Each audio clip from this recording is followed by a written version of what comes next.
السلام عليكم ورحمة الله وبركاته. أعوذ بالله من الشيطان الرجيم. بسم الله الرحمن الرحيم. الحمد لله واسع العطاء جزيل الإحسان،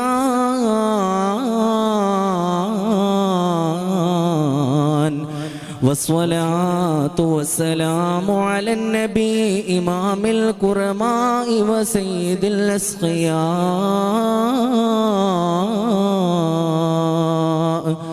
بسم الله الرحمن الرحيم. إن المبذرين كانوا إخوان الشياطين وكان الشيطان لربه كفورا. صدق الله العلي العظيم. وقال رسول الله صلى الله عليه وسلم: كلوا واشربوا وتصدقوا والبسوا ما لم يخالطه إسراف أو مخيلة، أو كما قال صلى الله عليه وسلم. हम उसकी खातिर बचाने पाए गए उम्र अपनी, फजूल खर्ची की हमको आदत सी हो गई है. ബഹുമാന്യരായ പണ്ഡിത മഹത്തുക്കളെ, വിധികർത്താക്കളെ, പ്രിയം നിറഞ്ഞ വിദ്യാർത്ഥി സുഹൃത്തുക്കളെ, ഇസ്ലാം എന്നാൽ മാനവ ജീവിതം സർവകാരണപരമായി രൂപകൽപ്പന ചെയ്യപ്പെടുന്ന പാതയാണ്. അതിനാൽ തന്നെ ദുർവ്യയവും അമിതാചാരവും ഒഴിവാക്കിയാണ് സമത്വവും മിതത്വവും ഉറപ്പുവരുത്തുന്നത്. അള്ളാഹു നമ്മെ പഠിച്ചത് അതിസുഖങ്ങളും അമിതവ്യയങ്ങളുമായി ജീവിക്കാനല്ല, മറിച്ച് മിതത്വം പാലിച്ചു കൊണ്ടുള്ള സമാധാന ജീവിതത്തിനു വേണ്ടിയാണ്. പ്രിയ ശ്രോതാക്കളെ, അമിതവ്യയം കൊണ്ട് മാത്രമായി തന്നെ അല്ലാഹുവിന്റെ പ്രീതിയിൽ നിന്നകലേണ്ടി വരുമെന്ന യാഥാർത്ഥ്യം വിളിച്ചോതുന്ന ഇന്നഹു ലാ യുഹിബ്ബുൽ മുസ്രിഫീൻ എന്ന വാക്യം ഉൾപ്പെടെ പരിശുദ്ധ ഖുർആനിൽ 23 സ്ഥലങ്ങളിൽ അമിതവ്യയത്തെ അല്ലാഹു തിരസ്കരിക്കുന്നുണ്ട്. ഹലാലായ കാര്യങ്ങൾ പോലും അമിതവ്യയം ചെയ്ത് അല്ലാഹുവിന്റെ കോപത്തിന് നാം പാത്രീഭൂതരാവരുതേ. ഇന്നൽ മുബദ്ദിരീന കാനൂ ഇഖ്വാന ശയാത്വീൻ വകാന ശൈത്വാനു ലിറബ്ബിഹി കഫൂറാ. പ്രിയമുള്ളവരെ, നിങ്ങൾ അമിതവ്യയം ചെയ്യരുതേ. കാരണം എന്തെന്നോ, അമിതവ്യയം ചെയ്യുന്നവർ ശൈത്വാന്റെ സഹോദരന്മാരാണെന്ന് അല്ലാഹുവിന്റെ വചനമാ.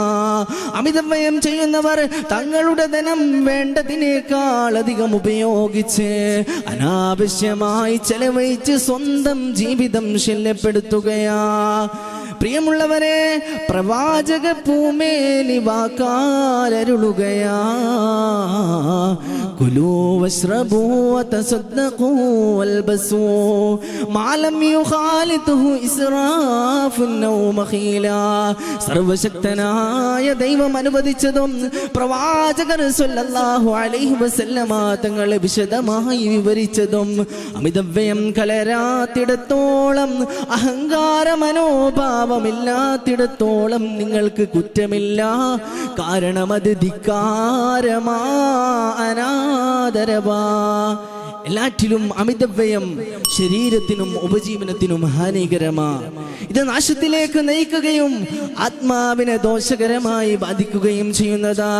മാത്രമല്ല ദോഷങ്ങളാൽ ആഖിറവും മനുഷ്യ വെറുപ്പിനാൽ ദുനിയാവും അവനിക്ക് തീരാ നഷ്ടമാ.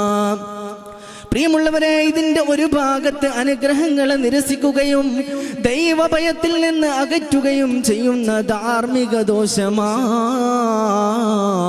എന്നാൽ മറ്റൊരു ഭാഗമോ സമ്പത്ത് നഷ്ടമാവുന്നത് മുതൽ കൂടുതൽ കടബാധ്യതയിലേക്ക് നയിക്കുന്ന സാമ്പത്തിക നഷ്ടമാ.